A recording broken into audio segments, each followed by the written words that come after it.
Alléluia. Gloire à Dieu. Nous allons prendre nos Bibles.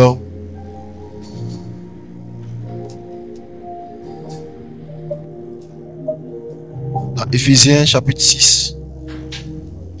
C'est pour tout ça que je prie pour toi. Pour que Dieu change ta vie.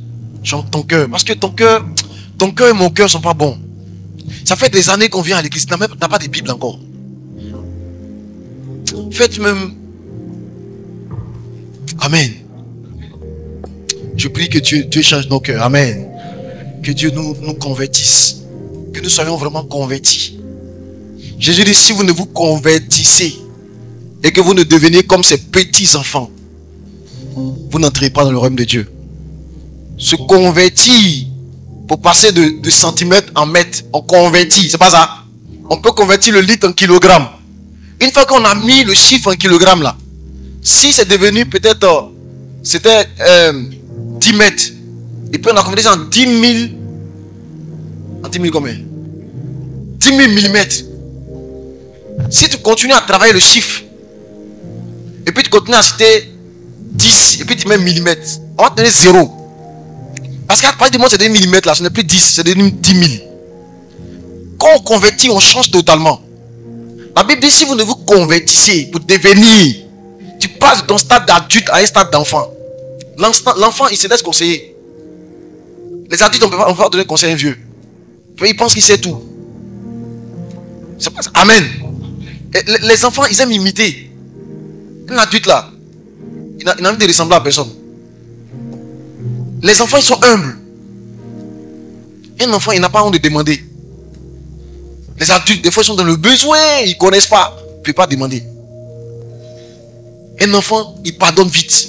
Quand sa maman le frappe, avant d'aller au marché, quand maman revient du marché, là, l'enfant vient encore. Maman, il peut avoir un toffee.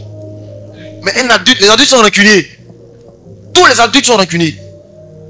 Jésus dit, nous, on n'a qu'à se convertir pour devenir comme des enfants. Dis Amen. Toi, devenir comme un enfant. Donnez Amen, tiens. Un enfant lui donne conseil. Quand le maître dit demain, chacun vient avec son ardoise. Il n'y a pas un enfant qui peut dire, moi, il m'en fous. Demain, il ne vient pas à l'ardoise. L'enfant va dire à ses parents, maman, maître dit, demain, on va venir à l'ardoise. Mais pourquoi toi, depuis devenir Bible? C'est bon. Tu es un adulte. Amen. Des fois, même quand j'entends parler, il n'a qu'à parler en partie. Tu es un adulte. Que Dieu change nos cœurs. Que nous devenons comme des enfants. Alléluia. Les enfants sont curieux. C'est ça, non? Les enfants sont curieux. Quand les adultes causent, les enfants sont là, puis ils mettent leurs oreilles. Ils sont curieux. Ce soir, il faut être curieux pour entendre ce qu'il te dit. Parce que j'ai un message puissant. Mais il me demande si tu es disposé à entendre ça. Éphésiens chapitre 6. Il faut devenir un enfant pour être curieux. Pour fouiller la Bible. Pour comprendre ce qu'il y a dedans. Pourquoi on dit ceci? Pourquoi on dit cela? Comment on fait ceci? Éphésiens chapitre 6. À partir du verset 10. Au reste, fortifiez-vous dans le Seigneur. Et par sa force toute puissante, revêtez-vous de toutes les armes de Dieu. Afin de pouvoir tenir ferme contre les ruses du diable. Car nous n'avons pas à lutter contre la chair et le sang. Nous, on n'est pas là pour lutter contre les sorciers de nos familles. On ne veut pas les tuer. Ce n'est pas les individus qui nous intéressent. Quelqu'un me suit? Mais nous avons à lutter contre les dominations, les autorités, les princes de ce monde de ténèbres, contre les esprits méchants dans les lieux célestes. C'est pourquoi prenez toutes les armes de Dieu, afin de pouvoir résister dans le mauvais jour et tenir ferme après avoir tout surmonté. Tenez donc ferme. Ayez à vos reins la vérité pour ceinture. Revêtez la cuirasse de la justice. Les enfants disent la vérité. Dernièrement, j'ai vu une vidéo où il y a quelqu'un qui a appelé une dame. Et puis, il demande, ta maman est là? Ta maman va bien. Donc, la fille demande à sa maman, maman, sa maman dit, faut dire, je ne suis pas là, je ne suis pas là. Elle lui dit, maman n'est pas là. Hein. Elle dit, mais elle est partie où? Maman, il dit, tu es partie où? La femme m'a attrapé sa tête. Mais les enfants ne savent pas mentir. Les adultes mentent. Amen. La Bible dit, on doit mettre en nos reins la vérité pour ceinture. Dites Amen. Les adultes mentent beaucoup. Beaucoup de mensonges nous ont connus dans beaucoup de problèmes. Alléluia. Ayez à vous. Regarde les reins de ton voisin. Est-ce que tu vois la ceinture là? Est-ce que tu vois la vérité là-bas? Alléluia. Revêtez la cuirasse, la justice. Verset 15. Mettez pour chaussures à vos pieds le zèle que donne l'évangile de paix. Alléluia. Les enfants sont zélés. Les enfants sont... Non, non. Est-ce que vous avez vérifié mes piles là? Amen. Amen. Les enfants sont zélés. On a fait une évangélisation avec les enfants. Ils ont gagné plus d'âme même que nous les adultes. La Bible dit, ayez à vos reins, ayez à vos pieds le zèle que donne l'évangile de paix. Verset 16. Prenez par-dessus tout cela le bouclier de la foi, avec lequel vous pourrez éteindre tous les traits enflammés du malin. Prenez aussi le casque du salut et l'épée de l'esprit qui est la parole de Dieu. Amen. Merci Seigneur. Merci de prendre le contrôle de toutes choses au nom de Jésus. Amen. Gloire à Dieu. Voilà, on peut s'asseoir, s'il vous plaît.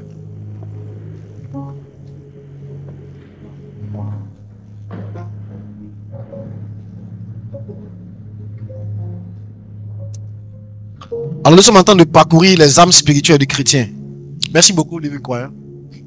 Joyeux anniversaire à Sacré, la fille sacrée de Jésus. Amen. On acclame le Seigneur pour elle, au lieu de son anniversaire. Elle fête, bon, les filles n'aiment pas dire leur âge. Elle fête beaucoup d'années. Amen. Ma fille là, elle aime Jésus. Amen.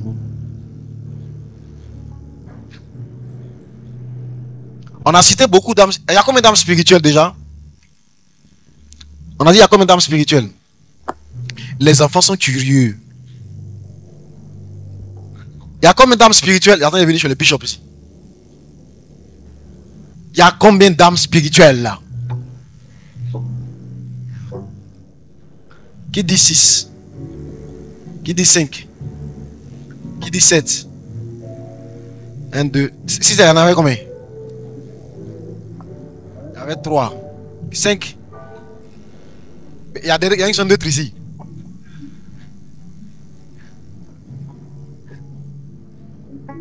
Ouais. Être pasteur, c'est pas facile. Hein? Bon, on va compter. Allons au verset 14. Tenez donc ferme. Ayez à vos reins la vérité pour ceinture. Ça fait combien? Revêtez la cuirasse là. Ça fait 2. Mettez pour chaussures à vos pieds le zèle que donne l'évangile. Avance. Prenez par-dessus tout cela le bouclier de la foi. Ça fait combien? Avec lequel vous pouvez éteindre les traits enflammés du malin. Reviens, s'il te plaît. Amen. Verset 17. Prenez aussi le casque du salut. Ça fait combien? Et l'épée de l'esprit, qui est la parole de Dieu. Ça fait combien? Faites en tout temps par l'esprit toutes sortes de prières. Ça, c'est la 7e âme. Amen. Dimanche, j'espère que j'aurai le temps de commencer à t'enseigner sur toutes sortes de prières. Amen. J'ai tellement envie d'enseigner là-dessus. Sur la prière, sur toutes sortes de prières, sur les bienfaits de la prière. Alléluia. Mais aujourd'hui, on va voir la 6e âme dont parle le Seigneur. La Bible dit, prenez aussi le casque, du salut, ça c'est le verset 5. On a déjà vu ça. Et l'épée. Ils sont où même les gens là comment? Il faut rester où tu étais. Verset 17. Et l'épée de l'esprit qui est la parole de Dieu. Donc l'épée de l'esprit, c'est la 6e âme spirituelle qu'il faut prendre. Amen. La Bible dit, écoutez-moi bien, nous n'avons pas à combattre contre la chair et le sang. Dans notre monde, dans notre vie sur la terre, l'homme est en combat. L'homme est en combat avec l'homme a des ennemis. Combien de temps tu n'as pas d'ennemis? Toi, tout le monde t'aime sur la terre. Alléluia. Acclamons le Seigneur pour la personne, hein, le frère et la soeur. Avant même que tu ne naisses, Satan était sur la terre. Satan était déjà dans le jardin d'Éden. Oh, toi, tu es né il n'y a pas longtemps. Donc, avant que tu ne naisses, les esprits les diables, les baïfouets, pas les personnes, mais les esprits en question étaient déjà là. C'est pour ça que quand un commun meurt, l'esprit là s'en va chez une autre commun. Parce que l'esprit, lui, il est sur la terre. Tant que Jésus n'est pas revenu, tant qu'il n'y a pas le jugement dernier, qu'on n'a pas attrapé tous les démons, ils seront sur la terre. Ils étaient là avant que toi tu naisses. Donc, quand Satan l'appelle le serpent ancien, ça veut dire qu'il connaît beaucoup de choses avant que toi tu naisses. Donc, toi-même, tu es né dans le problème parce que tu es né déjà avec un ennemi qui t'attendait. Quelqu'un me suit? Tu es né déjà avec des démons qui existaient sur la terre. Des gens qui t'attendaient pour te faire du mal, pour te détruire. Il y a des esprits qui t'étaient dans ta famille avant que tu naisses. Il y a des malédictions qui t'étaient dans ta famille avant que tu naisses. En fait, toi-même, tu es né déjà dans le problème. Amen. C'est pourquoi tu as besoin de Christ pour être ton défenseur. Alléluia. Et la Bible dit, nous, en tant qu'enfants de Dieu, nous devons revêtir toutes les armes de Dieu. Dans cette vie, dans ce combat spirituel que nous mettons contre les esprits, nous devons avoir toutes les armes de Dieu. Et la première arme, on a dit, c'est la ceinture. On a cité tout ça. Aujourd'hui, on va voir l'arme numéro 6. Amen. Qui est l'épée de l'esprit. Dis-moi l'épée de l'esprit. Alléluia. Les armes avec lesquelles nous combattons ne sont pas charnelles. Elles sont quoi? Non. Elles sont puissantes. Alléluia. Notre combat n'est pas physique. Notre combat est spirituel. Si nous combattons dans des esprits qui sont spirituels, bon, si je dis esprit spirituel, ça veut rien dire. Si nous combattons des êtres spirituels, nous ne pouvons pas aller prendre des kalachnikovs. Nous devons aller prendre des armes spirituelles. Quelqu'un me suit? Parce qu'on est dans une guerre spirituelle. On combat des esprits spirituels. Même si tu ne les vois pas, ils sont là, ils travaillent. Ils opèrent. Tu dois être aussi armé. La Bible dit nous devons prendre, dans tous les versets qu'on a, dans les armes qu'on a cités, on a cité d'abord quoi? La ceinture de la vérité. Ça permet de t'attacher. Afin que quand tu te promènes, toute ton armure ne soit pas dans tous les sens. Donc toi-même, la ceinture c'est pour toi. Deuxième des choses, la cuirasse, c'est pour protéger ta poitrine et ton torse. Protéger ton cœur. La cuirasse permet de protéger ton cœur contre les mauvaises pensées. La Bible dit garde ton cœur plus que toute autre chose. Parce que dans cette vie, si le diable a eu ton cœur, il t'a eu. Quelqu'un me suit? Si ton cœur même est rempli de haine, tu es candidat à la sorcellerie même. Une fois que ton cœur est touché, tu es touché. La Bible dit que c'est du cœur que viennent les mauvaises pensées. Si ton cœur est rempli, si ton cœur est atteint, toi-même tu es atteint. Garde ton cœur plus que toute autre chose, car de lui viennent les sources de la vie. Amen. Et vous savez, comme dit Matthieu chapitre 22, verset 40, qu'il faut que nous puissions aimer. Parce que du commandement d'aimer dépendent toutes les lois et les prophéties. Donc même les prophéties qui sont sur nos vies dépendent de notre amour. C'est que si ton cœur n'aime pas, aucune prophétie sur ta vie ne va s'accomplir. On peut prophétiser sur toi, les pasteurs prophétisent sur toi, on prie sur toi, tout ça. Mais c'est bloqué parce que tu n'aimes pas les gens. Quelqu'un me suit? Tu dois comprendre que tes prophéties sont dans les mains des gens. Les prophéties sont dans les mains des gens. Tu as parlé, mais pour que ça s'accomplisse, c'est les hommes qui vont faire ça. C'est un homme qui va signer ton visa. C'est pas un ange. Tu es d'accord avec moi, non? C'est un homme qui va prendre la main d'une femme pour l'envoyer à la mairie. Elle, c'est Dieu. Elle peut prier à la mairie, à l'église comme elle veut. Mais ça va s'accomplir via un homme. Quelqu'un me suit? Donc si toi-même tu n'aimes pas les hommes, mais tu pries beaucoup, tes prophéties ne peuvent pas s'accomplir. Tu pries pour le travail, mais tu n'aimes pas les gens. En toi, tu dois comprendre que il y a ce qu'on appelle la loi de l'attraction. Tu ne peux jamais attirer ce que tu n'aimes pas réellement. Tu ne peux jamais attirer vers toi ce que tu n'aimes pas réellement. Alléluia. Tu attires vers toi les hommes et les circonstances qui sont en harmonie avec ta personne intérieure. Si tu es un homme qui convoite beaucoup les femmes, tu vas voir qu'il y aura beaucoup de filles autour de toi. Parce que c'est ce qui est en toi. Quelqu'un me suit? Alléluia. Amen. Donc, nous devons prendre la cuirasse pour protéger notre cœur. Troisième arme, c'est quoi? L'arme numéro 3, la chaussure. Donc, en tant que soldat, nous devons aussi être revêtus d'une chaussure. Quelqu'un me suit? Et la Bible dit que la chaussure, là, c'est le zèle. On a déjà vu ça. Alléluia. Qui sont beaux sur les montagnes, les pieds de ceux qui annoncent les bonnes nouvelles. Donc, un prédicateur a les pieds beaux. Dans le spirituel, quand tu vois quelqu'un qui fait évangélisation, qui se promène faire évangélisation, quand tu vois dans le spirituel, tes pieds sont magnifiques. Et j'ai expliqué qu'en fait, les pieds doivent être protégés parce que nous avons un ennemi qu'on appelle le serpent. Qui lui, le Seigneur lui a donné le pouvoir de faire quoi? Nous, on écrase sa tête, mais lui, il mord notre talon.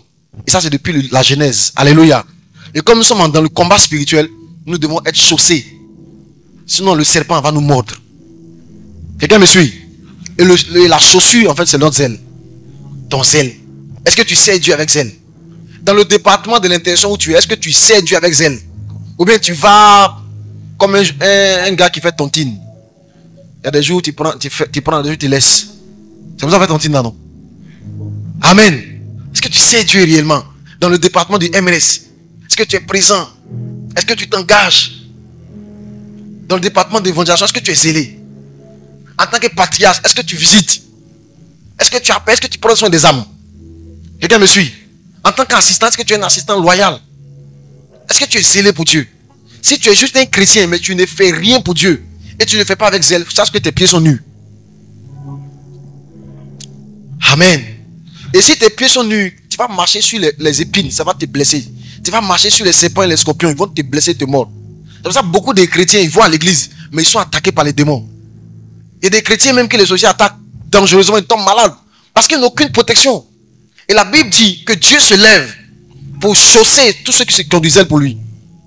Donc ils arrivent dans les endroits, mais rien ne peut leur arriver. Parce qu'ils sont protégés. Quelqu'un entend ma voix? Tu dois être zélé. Zélé pour Dieu. Zélé pour l'œuvre de Dieu. Zélé dans la prière. Zélé dans tout ce que tu fais pour Dieu. Amen. Ça c'était l'âme numéro 3. Et numéro 4 c'était quoi? Le bouclier de la foi. Alors, on a vu la ceinture. On a vu la cuirasse. On a vu la chaussure. Tout ça c'est pour te protéger. Le bouclier aussi c'est pour se protéger. C'est pas ça. Contre les flèches, dit la Bible. Prenez cela afin d'éteindre tous les trains enflammés qu'on vous lance. Amen. On a vu aussi, après la foi, c'est quoi? Le casque.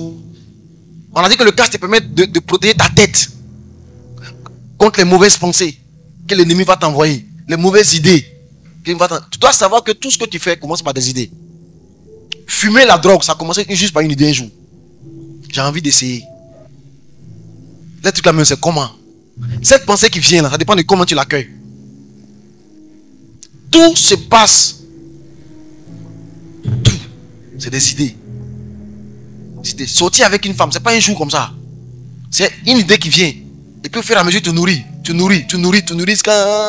Un jour, il y a une fille qui demande à son père spirituel, papa, oh, j'ai dit, oh, l'impudicité là, pourquoi on dit c'est pas bon? Le père spirituel lui répond, non, Dieu a dit c'est pas bon. Elle dit, mais pourquoi? Son père spirituel dit, non, en fait, quand tu commets l'impudicité, la Bible dit, tu souilles ton corps. Elle dit, mais pourquoi est-ce que ça souille? C'est ça, je veux comprendre. Chaque jour, quand il se voit, elle répète, papa, oh, il dit, oh, l'impudicité là, pourquoi on dit c'est pas bon? Jusqu'à un jour, elle allait faire pour voir pourquoi on dit c'est pas bon. Quand elle a fini de faire, elle a compris. En temps écarté. C'est le seul péché qui entraîne une possession démoniaque systématique. Le seul péché. La Bible dit, celui qui commet l'impudicité pêche contre son propre corps. C'est-à-dire qu'il offense son corps. Pourquoi? Parce qu'il livre son corps à un esprit qui est impur. C'est ça. Celui qui s'attache au Seigneur avec lui sur l'esprit. Mais celui qui s'attache à la prostituée, donc à l'esprit qui est derrière l'impudicité, la Bible dit il est un seul corps avec l'esprit. L'esprit là, c'est un être invisible. Toi, tu es un corps visible. Si on dit que tu es un seul corps avec l'esprit, c'est-à-dire que l'esprit vient habiter en toi. C'est un péché que tu ne peux pas manger puis essuyer ta bouche et puis dire c'est fini. Il y a toujours des conséquences. Parce que tu livres les clés de ton corps à quelqu'un d'autre. C'est pourquoi Proverbe dit, méfie-toi de la femme étrangère. Pourquoi livrer-tu ta vigueur à d'autres? Parce que on va te vampiriser. C'est le péché qui fait qu'on suce ton énergie. On suce ta vie. On peut te donner, on peut raccourcir ta vie même au travers de ça. C'est pourquoi aujourd'hui beaucoup de gens sodomisent les filles. Parce qu'ils prennent toute leur énergie. Tout ce qui est sexuel a des conséquences. Quelqu'un me suit? Ce n'est pas l'objet de mon message. Amen. Amen. Ah oui, l'impudicité, ici, il faut que je le dise, a des conséquences. Le mot l'homme est vilain, impudicité. Ah oui. Parce que dans les rapports sexuels, c'est un échange de flux. Dans ton flux sexuel, c'est pour ça qu'on appelle ça la sémence. Il y a ta vie dedans. Ça veut dire que quand tu fais un enfant, l'enfant a ta tête et ta nuque. Oui, parce que ce que tu as donné à la femme là, c'est ta vie. C'est tout ce que tu es que tu as donné à la femme. Mais elle aussi, elle a pris pour elle. Donc vous avez fusionné. Ça veut dire qu'un enfant vient, il a la tête de papa, il a le sourire de maman, il a le teint de maman, des fois il a le nez qu'il a pris quelque part chez un grand-père là-bas, parce que c'est un mélange. Quelqu'un me suit? Donc les rapports sexuels, c'est pas quelque chose d'anodin, c'est quelque chose, c'est une fusion de vie. Donc si le gars qui tu vas fusionner, lui-même il a déjà fusionné d'autres filles avant toi. Et puis il vient fusionner avec toi. Donc c'est une fusion de fusion. On appelle ça comment? Diffusion, multifusion, je sais pas. Ouais, comment la fusion? C'est une fusion nucléaire. Amen. Le gars lui-même là, il a un passé. Il était en mission dans une ville. Il a fait 5 ans à Biancouma. Il a eu 2 go là-bas. Il est venu maintenant à San Pedro. Il a eu une fille là-bas. Après, elle est partie à Bonois. Maintenant, il est à Bienzi. Alléluia. Donc, tout ça, ça le suit. Chaque rapport sexuel est une fusion. Bref, tu dois abandonner le péché. Amen. Alléluia. La 6e arme qu'il faut prendre, la Bible dit il faut prendre l'épée de l'esprit. L'épée de l'esprit qui est la parole de Dieu. Alors pourquoi j'ai parlé du numéro 5? Le casque, c'est-à-dire qu'il faut protéger tes pensées. Amen. Protège tes pensées. Et les pensées naissent. Tes pensées sont corrompues par les films que tu regardes. Les pensées sont corrompues par la musique que tu écoutes. Les pensées sont corrompues par les gens que tu fréquentes. Parce qu'ils te disent, la foi vient de ce qu'on entend. Si tu entends tout le temps les gens expliquer comment on cherche femme, tu vas avoir la foi dans chercher femme là. Quelqu'un me suit? Si tu te promènes les gens qui expliquent comment on fait zamou, comment on devient brouteur, et puis on gagne l'argent, tu vas finir par avoir la foi dedans. La foi vient de ce qu'on entend. Tu dois choisir les personnes avec qui tu fréquentes. Amen. Donc, porte un bon casque. Alléluia. Numéro 6, l'arme numéro 6, la Bible appelle ça l'épée de l'esprit. Donc, l'esprit de Dieu qui est en nous, tu vois, c'est l'esprit grand E. Donc, pas de l'esprit de Dieu qui est en nous. Il a une épée. Et c'est avec cette épée-là que nous devons combattre. C'est-à-dire, nous sommes en guerre dans le royaume des ténèbres. Mais ce n'est pas nous, mais notre propre épée qu'on doit prendre. Quelqu'un me suit? L'esprit de Dieu, il a une épée qu'on doit prendre. Et cette épée-là, c'est quoi? On dit de prendre l'épée de l'esprit qui est la parole de Amen. C'est quoi la parole de Dieu? Aidez-moi. C'est la Bible.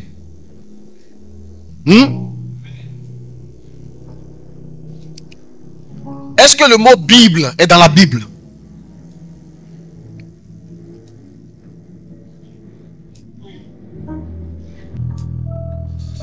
Donc le mot Bible lui-même n'est pas biblique.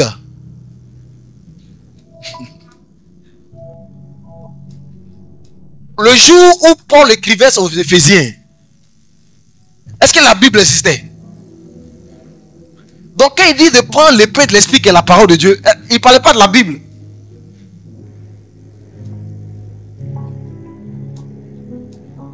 De quoi parlait donc-il? Amen. Quand vous lisez ce texte-là, le mot grec qui est tiré de ce texte-là veut dire rhéma. Donc il dit pour aller combattre l'ennemi, tu dois prendre un rhéma. Il y a un rhéma que Dieu doit te donner, enfant de Dieu. Donne-nous notre révélation. Il y a une révélation, il y a un pain quotidien. Et lequel tu dois te lever chaque jour pour aller au combat. C'est pas juste dormir avec la Bible au chevet de ton lit. Pour dire que je suis armé contre mes ennemis. Il y en a même qui prennent ça pour faire leur coussin. Si sa tête est dessus, aucun changement ne viendra là.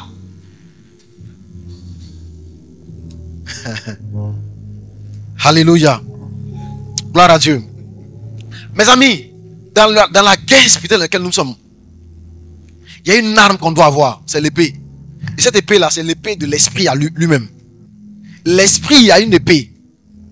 Cet esprit, l'esprit de Dieu, cette épée qui nous donne pour combattre, c'est sa parole. Un chrétien doit avoir avec lui, dans sa vie, la parole de Dieu. La parole qui vient de Dieu. La parole que Dieu lui dit. Tu veux mener le combat contre le célibat. Il y a une parole de Dieu pour toi. Pourquoi est-ce que les gens échouent dans leur mariage? Parce qu'ils n'affrontent pas le mariage avec la parole de Dieu. Il y a un remap de Dieu pour le mariage que tu n'as pas pris. Tu as regardé le teint clair de la fille avec ses postérieurs, avec ses lèvres sucrées.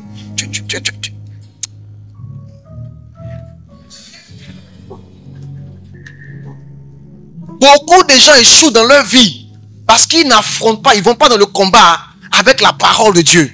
Ce n'est pas Dieu qui les envoie. Ils n'ont pas le hockey de Dieu, ils n'ont pas le réma de Dieu. Ils n'ont pas la révélation de Dieu concernant la situation. Amen. Tu dois prendre ça chaque jour avant de sortir de ta maison. C'est pourquoi quand Jésus apprenait ses disciples à prier, il dit quand vous priez, dites notre Père qui est aux cieux, que ton nom soit. Il dit quand vous priez chaque jour, vous devez faire ça. Que ton règne vienne, que ta volonté soit faite sur la terre comme au ciel. Donne-nous. Donne-nous quoi? Donne-nous quoi? Même ça, là, tu ne connais pas aussi. Mais il faut m'aider. Donne-nous notre pain quotidien. Amen. Donne-nous notre pain quotidien. Dans la version Darby, on dit donne-nous chaque jour le pain qu'il nous faut. Donne-nous chaque jour le pain qu'il nous faut. Donc, cette parole de Dieu, il faut la chercher chaque jour. Chaque jour. La journée d'aujourd'hui, Seigneur, je vais sortir. Qu'est-ce que tu veux que je fasse? Je vais aller faire un entretien. Comment tu veux que je me comporte là-bas? Je dois aller signer tel contrat. Le contrat, je te confie ma rencontre. Donne-moi, conduis-moi, révèle-moi ce que je dois faire. Il y a un gars qui dit, un frère de l'église, il veut me parler. Oh Dieu! Avant que je n'arrive là-bas, ouvre mes yeux sur lui. Je vais le connaître parce que moi, je ne vois pas bien. Il porte lunettes. Ouvre mes yeux pour que je vois. Tu dois aller avec la parole de Dieu. La parole de Dieu. L'année 2025 a commencé. Est-ce que tu as commencé l'année avec la parole de Dieu? Qu'est-ce que Dieu t'a dit pour 2025? Quelle est l'épée de l'esprit pour toi en 2025? Qu'est-ce que Dieu t'a dit pour cette année? Ou bien cette année va ressembler à l'année passée? Et puis à la fin, on va fêter 31 encore. Tu n'es pas fatigué? Tu dois prendre la parole de Dieu. Qu'est-ce que Dieu t'a dit? Donne-nous chaque jour. Affiche la version d'Abi. Donne-nous chaque jour. Chaque jour. Chaque jour. Luc chapitre 11 verset 3. Donne-nous chaque jour le pain qu'il nous faut. Donne-moi l'homme, le bon pain, le chéri coco, le pain qu'il me faut dans le mariage. Donne-le-moi. Le pain croustillant. Donne-moi. Le bon pain croustillant. Parce que c'est quelque pain croustillant pour Caroline, peut ne pas croustillant dans ta bouche. Dans la vie, les goûts et les couleurs ne se discutent pas. Amen. Les goûts et les couleurs ne se discutent pas. Si tu regardes le comportement de ta copine pour te marier, tu vas souffrir là-bas. Si tu vas avoir le mariage comme ta maman, tu vas souffrir là-bas. Il y a beaucoup de gars qui disent, oh, si on pouvait épouser sa mère, j'allais épouser ma mère. Mon frère, tu ne peux pas épouser ta mère. Il faut faire ton choix à toi. Donne-nous chaque jour le pain. Donc le garçon qu'il me faut.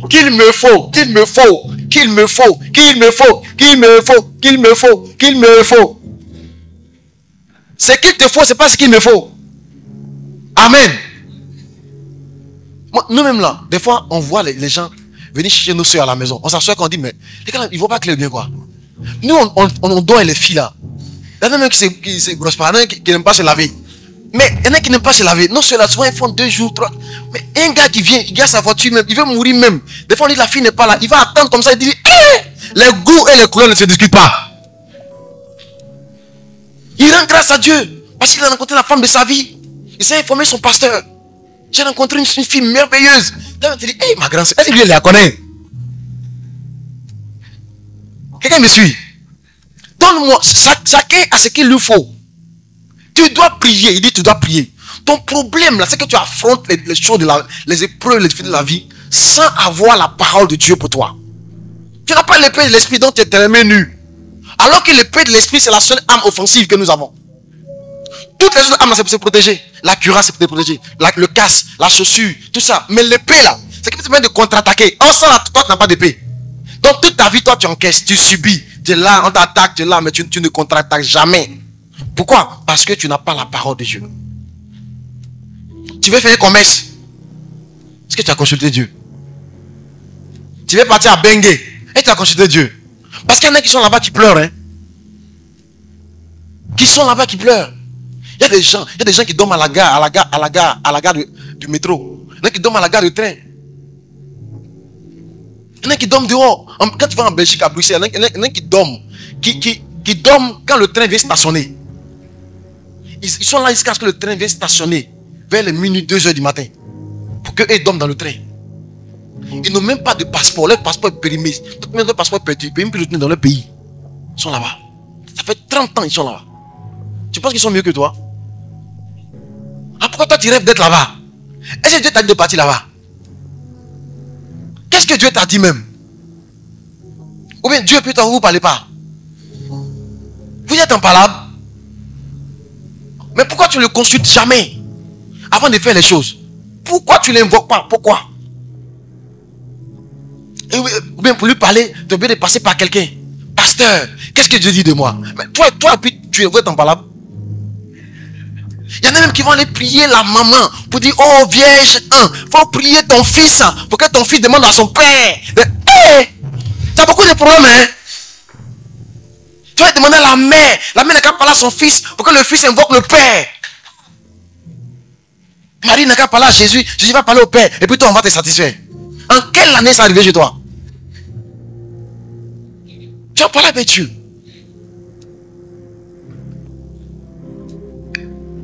Prenez l'épée de l'esprit qui est la parole. Prenez-le avec vous. Si Dieu est pour vous, qui sera contre vous? Si Dieu vous a dit d'aller, David est parti en guerre. Quand il est revenu, la Bible dit son camp avait été pillé. Ses femmes même ont été prises en captivité. Donc tous les soldats qui sont partis avec lui, leurs femmes et leurs enfants ont été emmenés par une armée de mercenaires. La Bible dit les soldats de David, qui étaient des vaillants soldats de David. La Bible dit ils se sont assis, ils ont pleuré, c'est parce qu'ils n'ont plus de force pour pleurer. Tu as vu le commando du BCP là, les commandos d'élite, et puis ils sont assis à terre en train de pleurer. Il faut imaginer des costauds comme ça, ils sont assis à terre. La Bible dit ils ont pleuré. Et à un moment donné, quand ils sont levés, ils voulaient frapper David maintenant. Et c'est lui qui les envoie en guerre. David est parti consulter l'Éternel pour dire, Seigneur, qu'est-ce que je dois faire? Tu vas dire, Dieu l'a dit, il faut te mettre au trousses de cette armée. Il dit, quand je vais aller, est-ce que je vais atteindre? Il dit, oui, tu vas atteindre. Il dit, que tu vas me donner la victoire? Il dit, oui, tu vas me donner la victoire. Il allait prendre, malgré la pression des gens, il a d'abord pris le temps d'aller consulter Dieu. Toi, des fois, on te présente des business, on dit, à terrain, 1 million à Cocody, Saint-Jean. C'est une occasion en or. C'est un monsieur, sa femme a été arrêtée la nuit là. Donc c'est une occasion. Lui-même là, ce terrain là, c'est un héritage familial. C'est parce que toi, on aime ton affaire qu'on est venu te présenter ça. Puis tu es réfléchi, on dit, mais tu vas réfléchir. Il y a quelqu'un d'autre qui va prendre. On te met la pression. Tu te vas vider ton compte, tu vas te demander crédit. Il faut aller mettre dans quelque chose où tu ne vas jamais voir un terrain. Tu ne consultes pas Dieu. C'est pour ça que dans ta vie, il y a beaucoup d'échecs. Parce que tes ennemis te piègent beaucoup. Pourquoi? Parce que dans ta main, il n'y a pas l'épée. La parole de Dieu. Tu ne consultes pas Dieu. Tu ne consultes pas Dieu avant de te marier. Tu ne consultes pas Dieu avant de voyager. Et quand tu voyages, tu fais un accident comme les parrains. Tu ne consultes pas Dieu. Tu ne consultes pas Dieu quand on t'invite.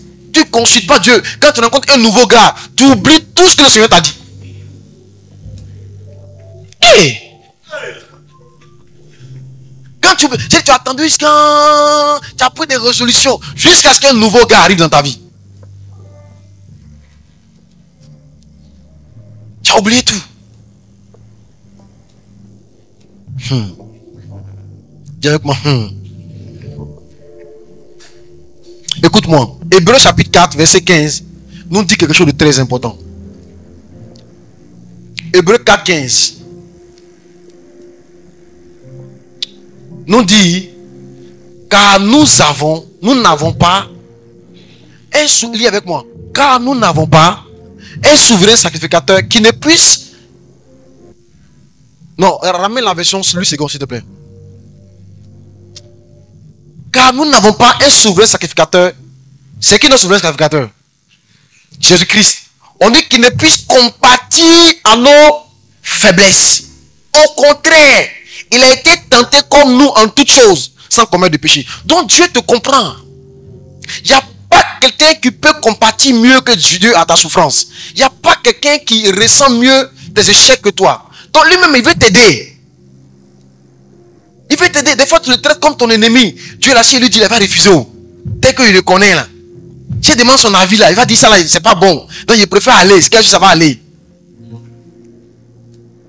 Dieu te comprend mieux que les hommes. Alléluia. Donnez un bon amen. Les hommes sages écoutent Dieu. Les hommes sages et consultent toujours Dieu. Psaume 119, verset 105. Verset 104 à 105. Ça, c'est un de mes versets préférés. Psaume 119, verset 104 à 105. Par tes ordonnances, je deviens intelligent.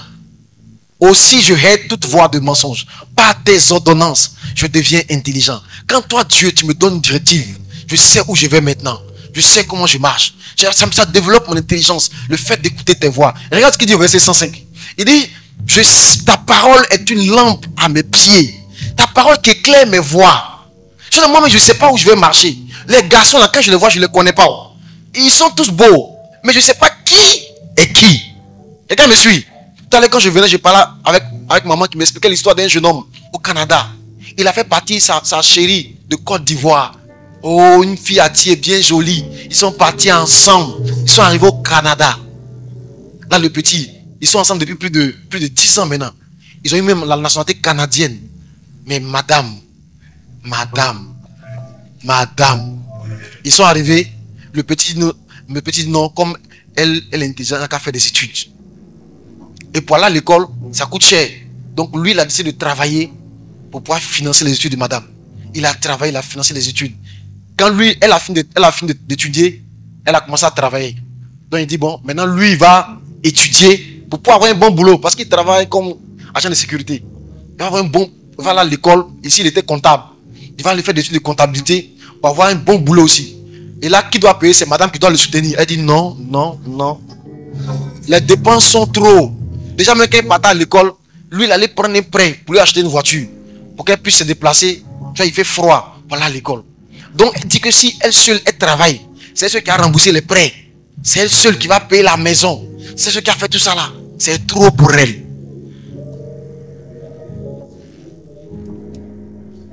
Maman m'explique comment le petit, actuellement, il déprime. Comment il déprime? Parce qu'il surprend souvent des conversations entre cette jeune fille là et puis sa maman qui vit en Côte d'Ivoire. Tu ne connais pas les gens jusqu'à ce qu'ils sortent de leur galère. Tu ne les connais pas. Prends le temps de consulter Dieu avant de t'engager dans quoi que ce soit. Le petit il est là-bas, il a déjà acheté une maison. Et il sait qu'au-dessus du divorce, elle va prendre la moitié. Oh, c'est lui-même qui s'est endetté pour aller payer la maison. C'est lui qui s'est endetté pour payer les voitures. Et il a encore des dettes qui portent son nom. Si aujourd'hui il divorce, non seulement il va continuer à payer les dettes, mais tout ce qu'il a déjà acquis, elle va prendre la moitié. Elle est sereine. Quand elle quitte au travail, quand elle vient, elle lui dit, il y a la nourriture, il faut chauffer, tu as mangé. Ce n'est pas des vieux, c'est des jeunes gens. Mais les gens qui sont là-bas, à un moment donné, quand ils ont tout, ils ont des contacts souvent avec leur ex. Tu ne connais pas les gens, tu ne connais pas l'homme. La Bible dit, maudit soit l'homme qui se confie dans l'homme. Consulte Dieu avant toute chose. Consulte Dieu avant de dire oui. Consulte Dieu. Dis à un frère, patiente, on va prier le Seigneur.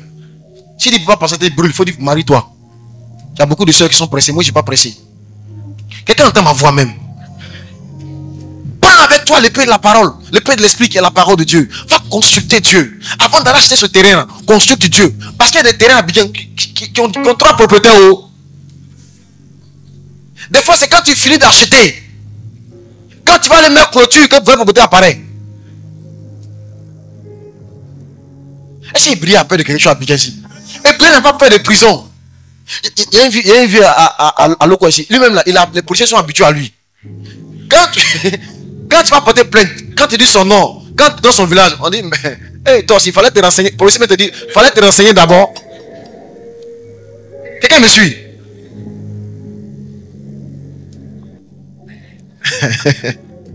Consulte Dieu. Consulte Dieu avant de faire toute chose. Écoute-moi, ton problème, c'est ça. Sinon, l'un de tes problèmes. Tu dois comprendre que Dieu a un plan pour tout, pour toi. Dieu a pour toi des plans de paix et de bonheur. Consulte Dieu. Consulte Dieu. Prends le temps de prier. Alléluia. Prends le temps de consulter Dieu. Prends le temps. On t'a envoyé sur un champ pour aller ouvrir une église. Consulte Dieu. Quand je devais venir ici, je me battais avec mon pasteur pour qu'il me donne des gens. Il ne voulait pas. Aujourd'hui, je rends grâce à Dieu parce que je ne suis pas venu à ces gens-là. Voyez ce qu'ils sont en train de montrer à d'autres là-bas. C'est trop. En fait, souvent il y a des choses que tu appelles bénédiction qui sont malédiction. Souvent il y a des choses que tu appelles malédiction qui sont bénédiction. La Bible dit, il dit ta parole est une lampe à mes pieds. C'est pas ta parole comme juste la Bible. Non. C'est le réma. Quand tu me donnes une révélation là, ça m'éclaire. Il y a un réma que tu dois prendre pour ta vie. Il y a un réma, il dit, il y a un réma que tu dois prendre. Sinon Dieu lui il a déjà un plan. Ton problème c'est que tu navigues comme ça. Tu navigues à vue. Comme quelqu'un qui n'a pas de plan. Qui ne sait pas où aller. Donc tu vas dans mon homme. De fiançailles en fiançailles. C'est toi chaque 2 ans tu as la nouvelle fiancée de quelqu'un. Tu n'es pas fatigué de ça. Chaque 3 ans c'est toi on va consoler. Mais nous les pasteurs on a un mot qu'on aime beaucoup, c'est Yako. Eh ma fille Yako. Ça dans mon bureau là-bas. C'est pour ça qu'il y a beaucoup de lotus là-bas. Quand tu viens, quand tu pleures, dans le lotus. Il y a beaucoup de lotus là-bas. Mais les gens pleurent beaucoup. Quand tu viens, il dit Yako. Eh ma fille, courage. Yako. Et puis quand il voit que ça ne peut pas tenir, il pousse le lotus vers toi. Tu tires maintenant. Tu pleures, puis tu suis. À la fin, il dit Yako. Prends courage. Quand tu finis de pleurer, là, tes problèmes sont toujours là.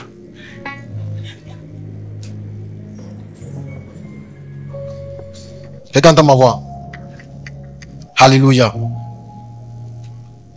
La parole de Dieu est vitale. C'est la parole de Dieu qui donne la vie à l'homme. Matthieu chapitre 4 verset 4. Matthieu 4 4. Jésus lui répondit, il est écrit, l'homme ne vivra pas de pain seulement, mais de toute parole, de tout réma. On dit c'est toute parole qui sort de la bouche. Tu vois, on ne parle pas de ce qui est écrit. C'est la parole qui sort de la bouche là. C'est ce que Dieu dit dans sa bouche là. C'est ça qui fait vivre un homme. Un homme ne vit pas seulement de pain. Il ne faut pas seulement choisir un pain habillé ici. Un gars qui est beau, dit j'ai eu mon pain. Il ne faut pas laisser tes yeux choisir. Il faut aussi, ce qui fait vivre là, c'est les paroles qui sortent de la bouche. Le réma de Dieu. La parole de Dieu pour toi. C'est ça qui va te faire vivre. C'est ça qui donne la vie. Tu peux voir quelqu'un qui dans un couple, il n'y a pas l'argent, mais il y a la vie là-bas. Parce qu'ils sont mariés dans la volonté de Dieu. Quelqu'un dans un travail qui n'est pas un gros travail, mais il a la vie. Quand il va au travail, il y a la joie. L'atmosphère lui convient bien. Pourquoi? Parce qu'il y est allé sur la parole de Dieu. Quelqu'un me suit? C'est toute parole qui sort de la bouche de Dieu. C'est ça qui donne la vie. Nous, des fois, on choisit. Entre plusieurs soeurs, on va prendre celle qui travaille, qui a beaucoup d'argent. Entre plusieurs pointeurs, on va prendre celui qui a clé de voiture. Entre plusieurs frères, on va prendre celui qui a son grand frère en Europe. On est trop charnel. Ce qui fait vivre un homme, ce sont les paroles qui sortent de la bouche de Dieu. Est-ce qu'il parle à quelqu'un? Les paroles qui sortent de la bouche de Dieu, c'est ça qui fait vivre un homme.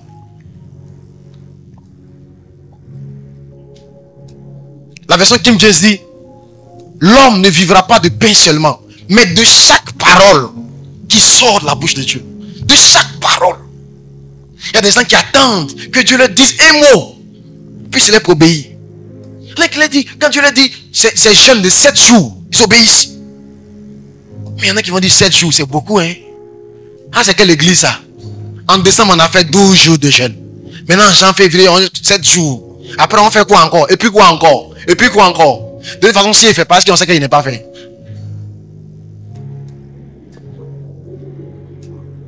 King James dit, les saints qui vivent de chaque parole qui sort de la bouche de Dieu. La version Semeur dit, l'homme ne vivra pas seulement de pain, mais aussi de toute parole que Dieu prononce. Toute parole que Dieu prononce, que Dieu relâche sur la vie, ils vivent de ça. C'est-à-dire, ils ne font rien sans que Dieu ait prononcé. Ah, j'ai connu un jeune prophète qui ne faisait rien. Même pour l'appeler à la cabine, pour sortir 50 francs pour l'appeler à la cabine, il fallait que Dieu nous donne son avis, son accord. Il faisait tout par l'esprit. Tout par l'esprit. Tout par l'esprit. Il était encore jeune. Dans une église où il y avait tellement de monde, mais il était célibataire. Oh, je connais une soeur qui s'est battue comme elle pouvait pour l'avoir. Mais elle n'a pas eu. Cet homme-là, il faisait tout par l'esprit. Il était tellement conduit par Dieu qu'un jour, il a fini de prier, il a médité, il a pris sa douche, il voulait sortir. Quand il voulait sortir, l'esprit de Dieu lui a dit, si tu mets les pieds dehors, tu es mort. Et ce jour-là, il y avait un général de l'armée qui avait mandaté des brigands pour le tuer. Parce qu'il avait prophétisé sur une fille pour dire que si elle n'abandonnait pas l'homme qui sortait là, elle allait mourir cette année-là. Donc la fille est sortie, le général. Si vous voulez échapper à vos ennemis, vous devez écouter la parole. Chaque parole qui sort de la bouche de Dieu, vous devez en faire votre source de vie. Quelqu'un entend ma voix? L'épée de l'esprit, c'est la parole de Dieu. Le réma de Dieu, c'est une épée dangereuse qui vous permet de vaincre vos adversaires, qui vous permet de contre-attaquer. Le réma de Dieu, c'est une lumière sur votre pied, sur votre sentier. Quelqu'un me suit? C'est ça, vous ne devez pas négliger cela. Amen, amen. Dis amen bien.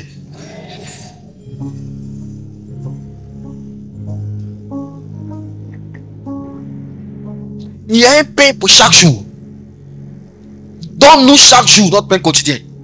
Donc, tu ne dois pas être un chrétien aussi qui ne, comme j'ai prié hier, aujourd'hui je ne prie pas. Il y a un pain pour chaque jour. Il y a une révélation pour chaque jour. Il y a un conseil de Dieu pour toi pour chaque jour. Pour chaque étape de ta vie, il y a un conseil de Dieu. Quelqu'un me suit? Pour chaque jour, il y a un conseil. Donne-nous chaque jour le pain qu'il nous faut. Amen. Quand il finit d'expliquer ça, toi tu connais les clés pour avoir la parole, n'est-ce pas? La première des choses, c'est de méditer les Écritures. Les Écritures vont te permettre de voir le témoignage de ceux qui ont déjà marché avec Dieu. Quand tu lis l'histoire de David, de Jésus, d'Abraham, de Moïse, ça te montre déjà comment des gens ont marché avec Dieu et puis comment ils ont remporté la victoire. Ça donne déjà des exemples. Quelqu'un me suit? Donc tu dois lire les Écritures. Parce que eux te donnent, c'est vrai que ce n'est pas ton réma à toi. Mais en lisant, Dieu peut te parler. Te dire, toi aussi fais ceci. Quelqu'un me suit? Tu dois lire journalièrement, quotidiennement, les Écritures. Et ça commence par avoir ta Bible. Est-ce que tu as une Bible? Soulève-la.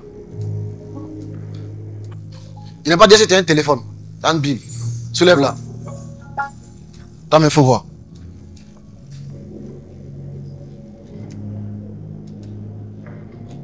Tu dois avoir une Bible. Et tu dois la méditer jour et nuit. Amen. Amen. Et ce conseil-là, c'est Dieu lui-même qui la donne à quelqu'un. Ce n'est pas un prophète qui la donne à quelqu'un. C'est Dieu lui-même qui vient parler à un jeune homme qui s'appelle Josué. Dieu lui-même. C'est un conseil divin. Médite-la. Le livre-là. Médite-la.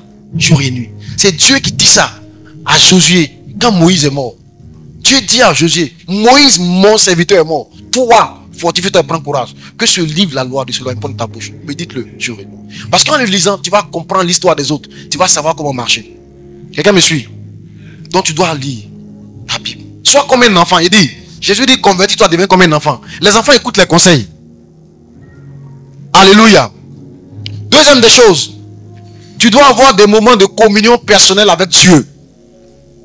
Chaque jour, avant de sortir de chez toi, Seigneur, la journée de mercredi, de jeudi là, c'est une journée de quoi?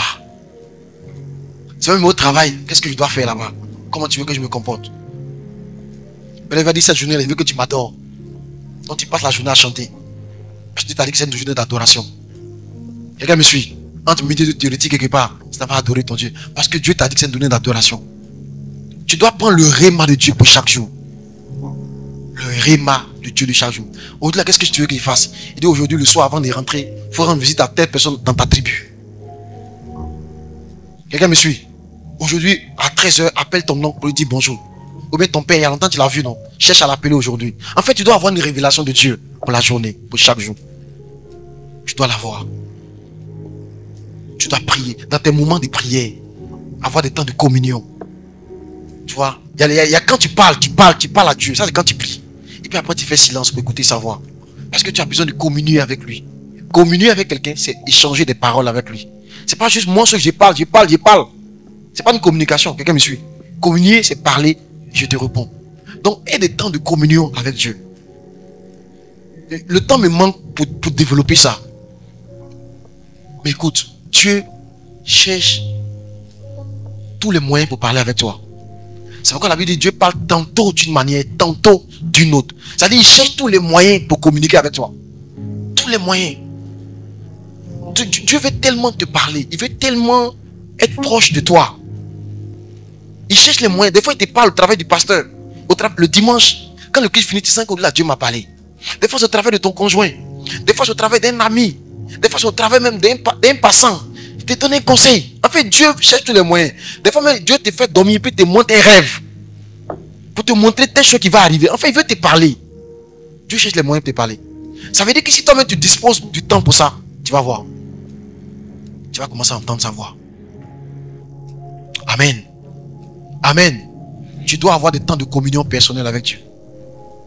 Troisième clé, troisième chose très importante.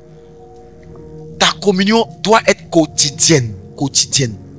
Parce que les conseils de Dieu, Dieu les donne chaque jour. Et cette image-là se trouve dans le temple. Quand le Seigneur explique que dans le temple, les pains des propositions, il ne doit pas avoir pain couché là-bas. Donc chaque jour, les sacrificateurs venaient changer le pain. Parce que c'est ça que Jésus a enseigné dans la prière de notre Père. Il dit, donne-nous chaque jour le pain quotidien. C'est-à-dire, Dieu a une directive quotidienne. Donc, pas dire, comme j'ai beaucoup prié hier là, aujourd'hui, je n'ai plus prié. Tu as prié hier, mais ça, c'était pour hier. Quelqu'un me suit? Amen. Tu as prié hier, mais c'était pour hier. Aujourd'hui, tu dois prier encore. Il y a des gens, quand tu parles à eux, ils parlent seulement de leur vie qui était au passé. Avant, moi j'étais un évangéliste. Hein. Avant, moi je prêchais. Avant, les chrétiens qui n'ont que leur passé là, ils sont pris dans le pain quotidien. Ils sont dans le pain passé. Pain Gauthier, pain Rassi, pain Fané. Oh, Dieu veut encore travailler toi. Ce que tu as vécu hier, la Bible dit la gloire, la seconde maison. Dieu me veut la rendre plus terrible. Dieu t'attend dans l'intimité. Amen. Dis Amen bien. Dis Amen. Je suis le qui dit Amen. Alléluia. Si quelqu'un a compris mon message de jour, ne fais plus rien sans que l'Éternel te l'ait ordonné. Ne fais plus rien sans que Dieu ne te l'ait ordonné. Et si tu es là, que tu as pris une décision, que tu sais aujourd'hui que ce n'est pas le plan de Dieu, tu dois y renoncer. Même si c'est une décision difficile, tu dois y renoncer.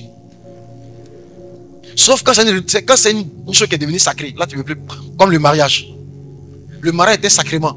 Donc, une fois que tu dis non, tu n'en sors plus. Même si tu as épousé un féticheur,